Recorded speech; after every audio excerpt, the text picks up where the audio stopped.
Okay, guys, I'm back for the second half of my DC books that I've read mega review thingy.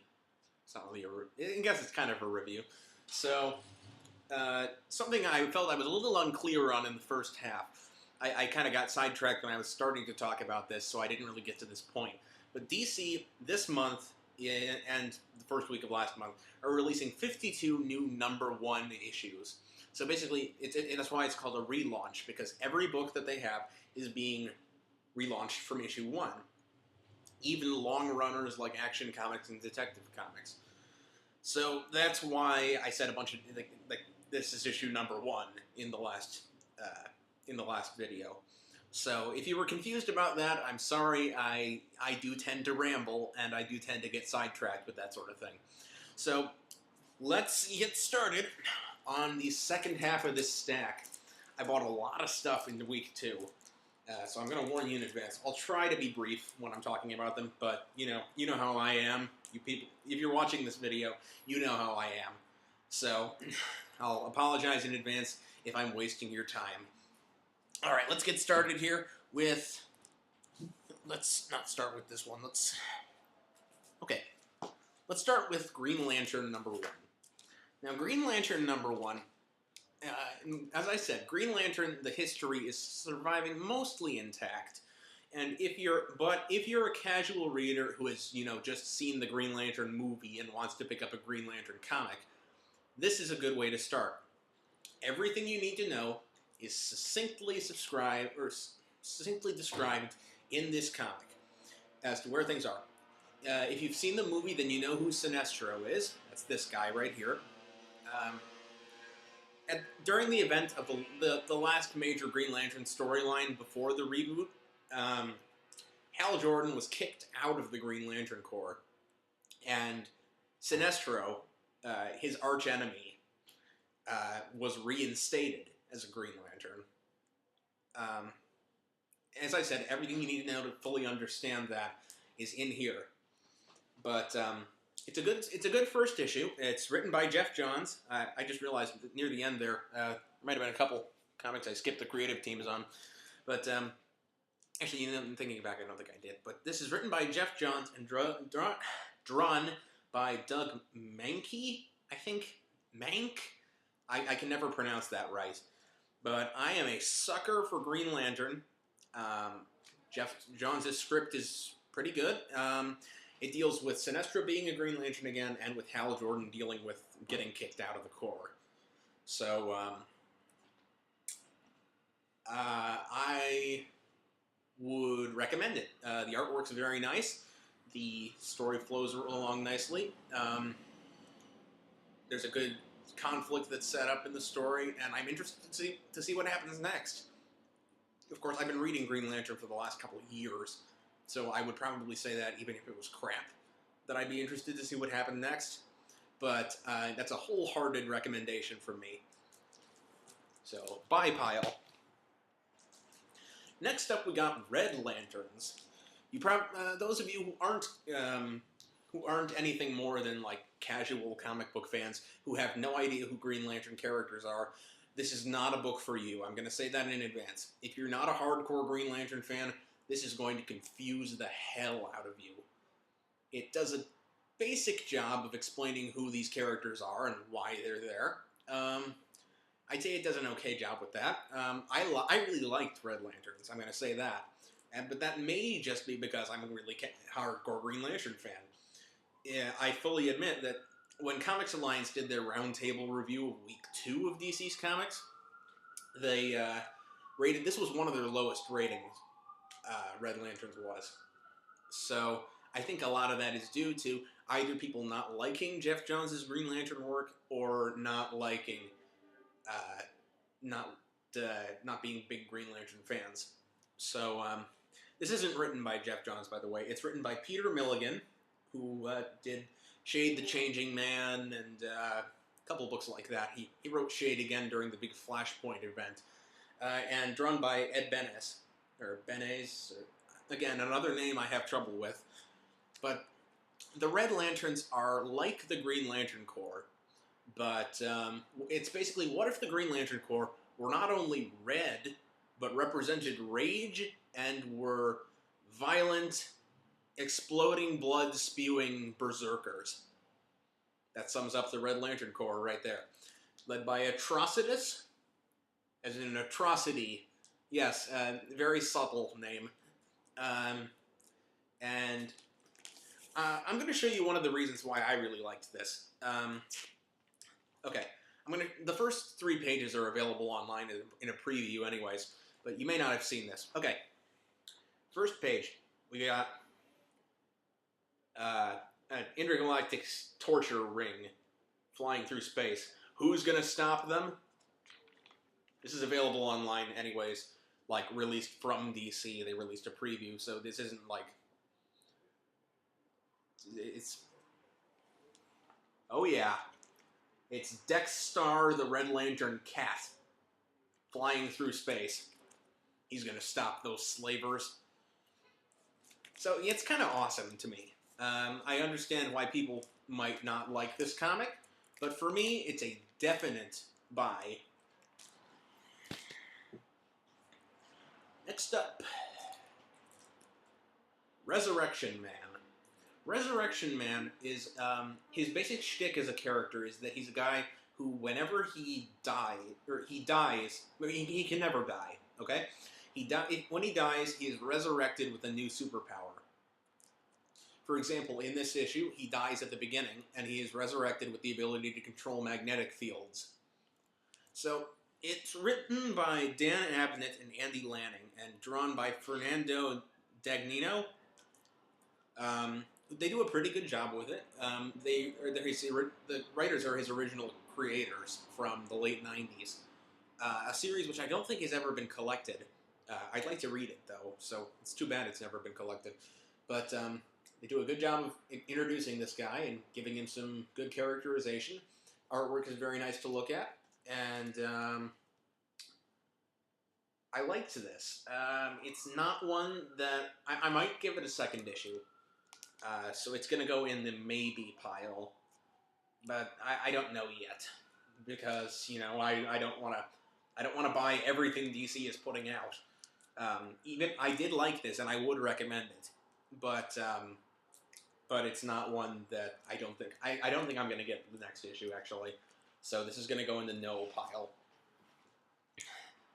Oh, here's another one I was dreading.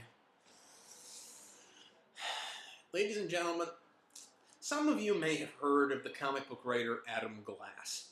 He wrote for the TV show Supernatural, and his only previous comics work that I know of was one of the Flashpoint tie-in miniseries called Legion of Doom, which was, to put it nicely, a piece of crap. It was everything that is wrong with the darker and edgier comics of the world personified in one miniseries. As a result, I was skeptical when they announced that Adam Glass would be writing Suicide Squad. Now, I am a sucker for villain books. For some reason, like comics featuring the bad guys as the protagonists have always grabbed me as a reader. For proof of that, I direct you to my shelf, where I have every trade that has currently been released of Gail Simone's fabulous series, Secret Six, which I believe I talked about in another video for a little bit. But Secret Six was an absolutely beautiful comic, drawn by a great plethora of artists, and written masterfully by Gail Simone, who interjected it with great action and dark humor. It was basically about 6 villains who band together and take on the world. Or, not really take on the world, I guess. They're villains who are deeply flawed characters, but they have a noble streak to them. So they often find themselves straddling that moral line of, like, should we do this or should we not do this?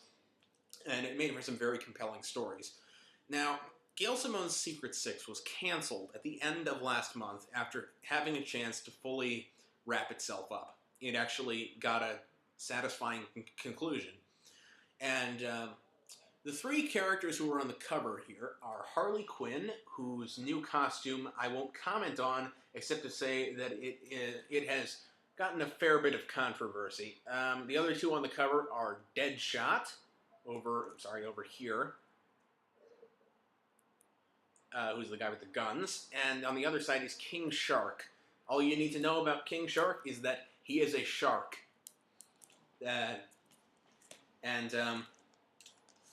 But a lot of the same problems that were evident in the Legion of Doom miniseries are present in Suicide Squad.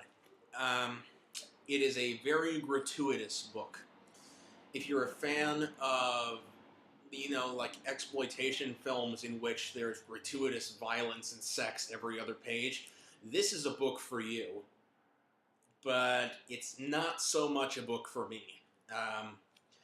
If I was rating these things on a scale of 1 to 5, or 0 to 5, I would give this a 2 if I was being generous.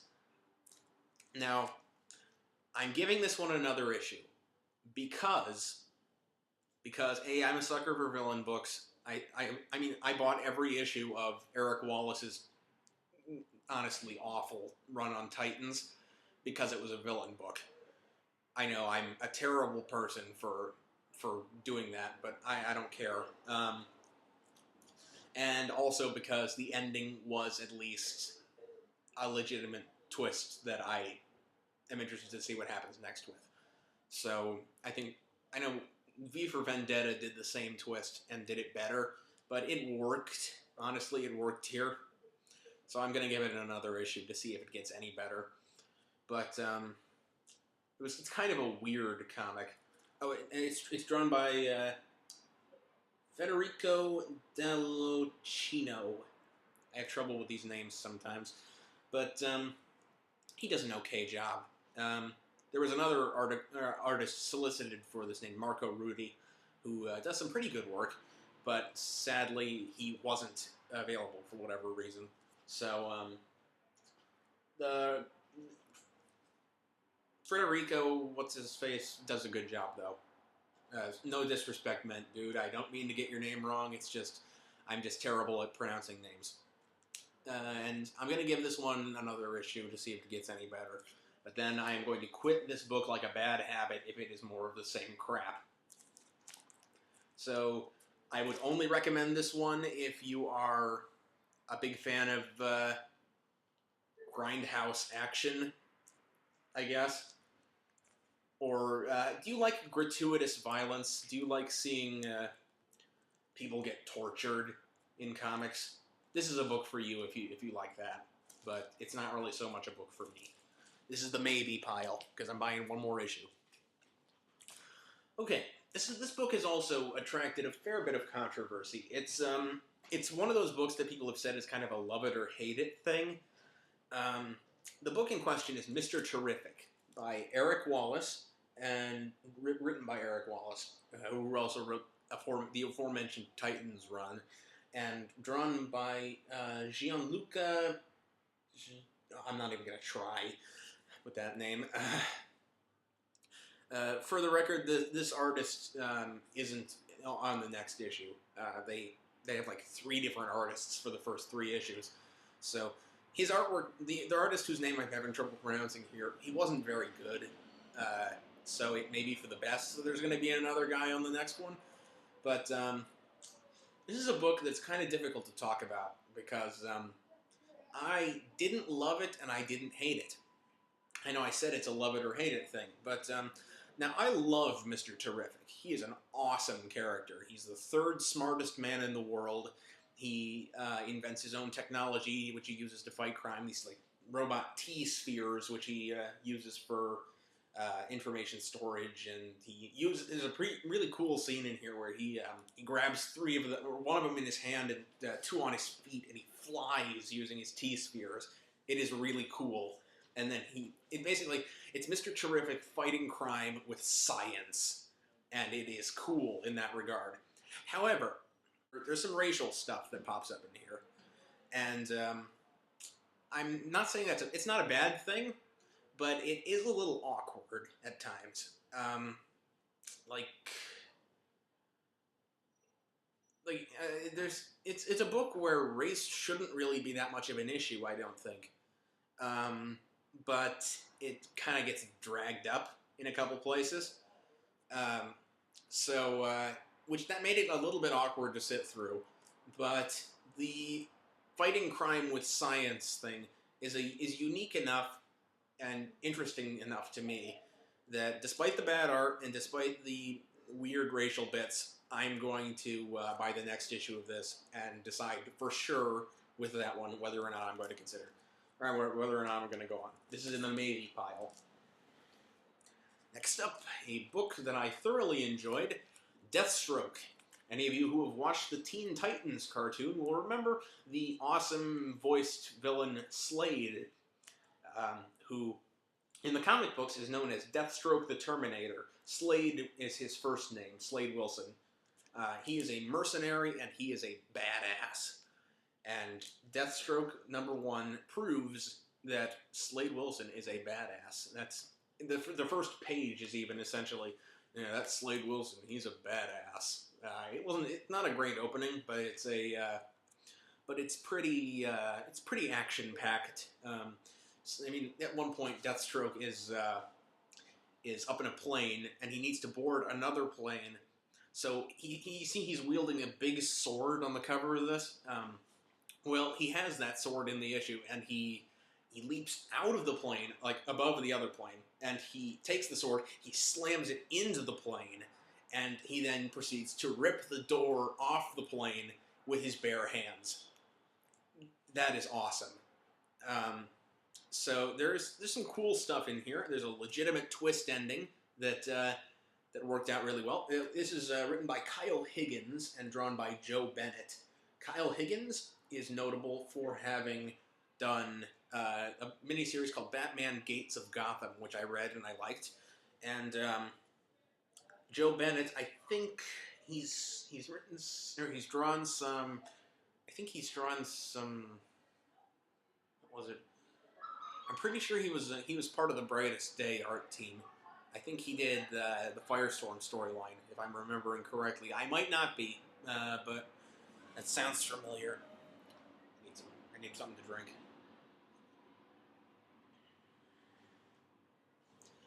But Deathstroke it's a good issue about an aging mercenary trying to claw his way back to the top, and it was a fun read. So, bye pile. Well, we're on to the second book by that writer I really like, Paul Cornell, drawn by Diogenes Neves. I have no idea if that's right. It's probably not. It's a book called Demon Knights, which is basically, you know how I said Stormwatch is fighting the moon in the previous video? Well, this is a little similar. There's a character that Jack Kirby created by the name of the demon Etrigan, who he's a badass medieval demon bonded to one of King Arthur's knights named Jason Blood, who he's immortal. He is and he basically the demon is kind of like his he's like the Hulk to Jason Blood's Bruce Banner, kind of. Demon Knights is set in the Middle Ages. It basically casts Etrigan the Demon and Madame Xanadu, who is a long-running DC character. She's a mystic. She invented tarot cards and such in the DCU, and she's also immortal. She's basically his girlfriend in here. And they team up with a group of barbarian heroes, including Vandal Savage and the Shining Knight. Vandal Savage isn't exactly a hero, but that's another topic for another video. But they team up to battle a horde of barbarians, and it's mostly the first issue was mostly set up for the upcoming battle with said barbarian horde, but it's really cool setup. It introduces the characters nicely. There's a little complaint that I have that Etrigan usually speaks in rhyme, I think Alan Moore established that Etrigan speaks in iambic pentameter, which I don't know. I'm okay if he doesn't, but Etrigan does not rhyme in this comic, which is okay. I just like the rhyming. I don't know. It's okay that he doesn't, though. It's not like a make it or break it decision,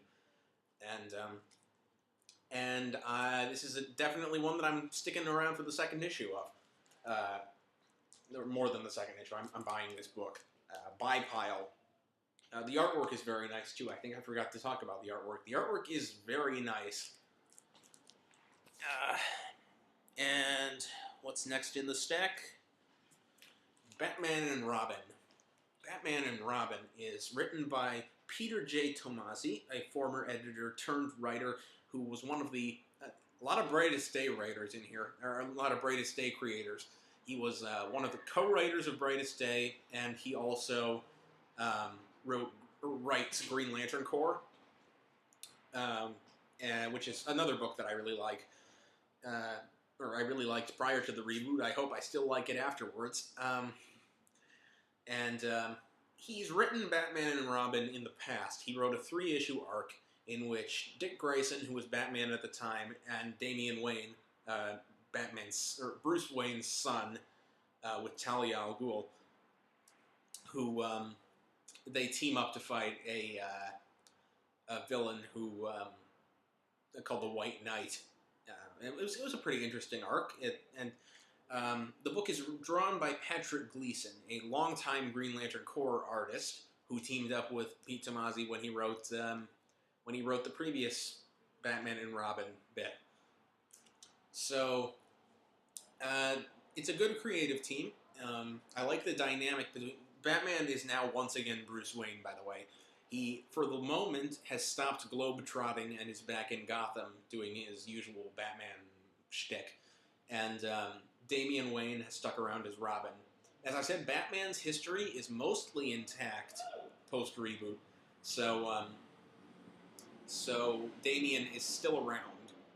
I think they explained while Superman is the first public superhero who rose up like 5.5 years ago in story, Batman has been operating for years beforehand and was regarded as like an urban legend before Superman shows up.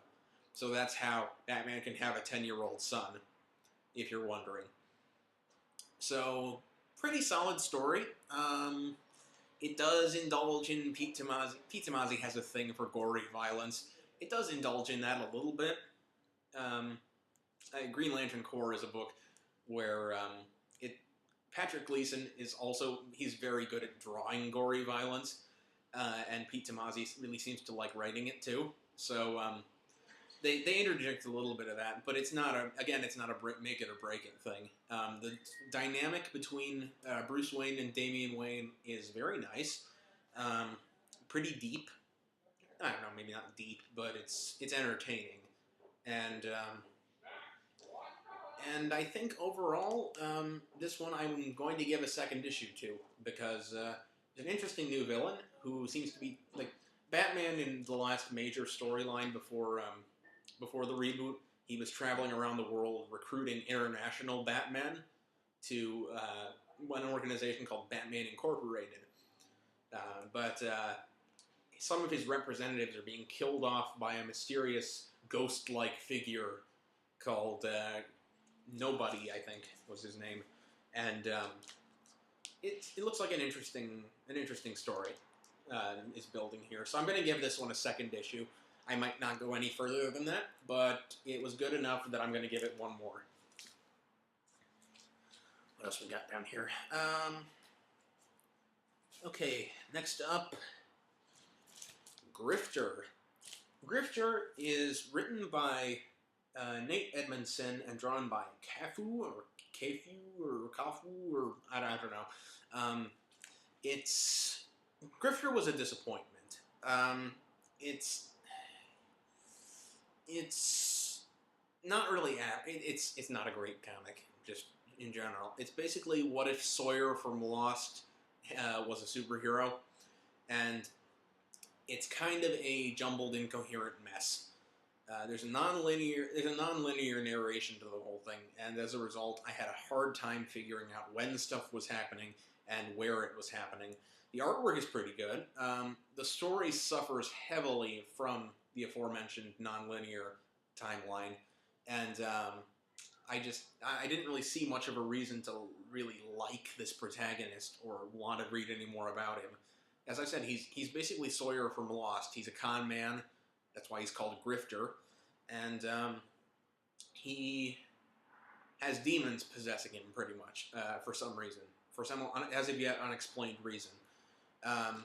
So this one is a no for me. I'm not buying the next issue. What else we got here? Alright. Batwoman. Batwoman is written and drawn by J.H. Williams III and co-written by W. Hayden Blackman. Blackman, that's it. Blackman. Batwoman is notable in that she is a red-headed Jewish lesbian and also a total badass. She was in a very well-received run on Detective Comics written by Greg Rucka, who he wrote Gotham Central. He was one of the writers of 52, and he wrote one of the better Final Crisis tie-ins. It's called Revelations. But he's done a lot with Batwoman, is what I'm trying to say. And his are big shoes to fill. And J.H. Williams III, who also drew the Greg Rucka run on Batwoman that I mentioned before, does a pretty good job of filling those shoes. You can tell it's not Greg Rucka, but like there is a difference. But it was still a really good comic, and it's very beautiful to look at. Like the artwork is stunning. I would recommend this one on the artwork alone, even. Like, story barely matters when the artwork is this awesome. It's one that I'm not going to buy the next issue of, simply because, pressed for money and such. But I am, I might get the second issue, but I don't intend to follow it for very long. It's definitely a book that's worth throwing money at, though, because I want this to succeed. It's cool. This is a maybe. Next up we got Frankenstein, Agent of Shade. Frankenstein, let me clarify here. Frankenstein is, the character Frankenstein is the monster, Frankenstein's monster, but he's taken on the name Frankenstein as a tribute to his creator.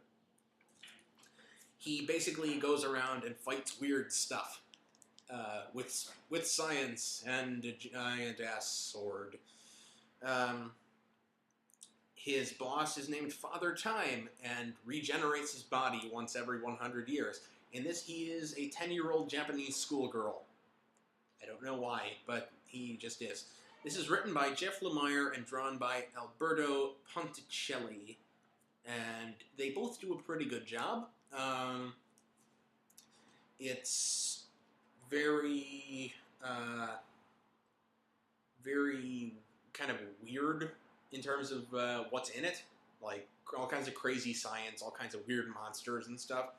But, and it does a pretty good job of being a introductory Frankenstein story. Gives you reason to care about what's going on. I'm not going to get the next issue because of, money constraints. But I liked the first issue, though. So if you're a big fan of crazy science and Mr. Terrific doesn't really do it for you, then go for Frankenstein Agent of Shade, because it's cool. Okay, last book in the stack was Superboy. Written by Scott Lobdell and whatever, and drawn by R.B. Silva. It's Superboy, as you may or may not know, is a combined clone of Superman and Lex Luthor. I'm sorry, I've kind of spoiled the... I just realized I've kind of spoiled Superboy's origin in there, because a mystery is made of who the human donor of Superman's or Superboy's DNA is in here, but there's not really much to say about this one. It does a good job of setting up its story, and it's very heavily tied into Teen Titans, which I'm also getting later on, and is also being written by the same guy. But this one I'm going to give another issue. One more issue for this one to see if it's any good, and then I'll make a final decision as to whether or not I want to keep buying it. But overall, it was generally pretty okay. This one's weird, kind of hard to talk about. I don't know why, but it was just kind of average. It wasn't like anything really eye-poppingly awesome. It's kind of cool though. As I said, this one's kind of hard to talk about, but if you like, you might like it. It's a maybe. So I believe that is the entire stack that I had. So unless there's like invisible comics here that I'm missing, so I'm going to sign off for now. I will see you guys in another 2 weeks, at which point I will upload a video or two talking about the comics from next week and the week after that. So until then, sorry, edited there. I started rambling again. So I'll see you guys later.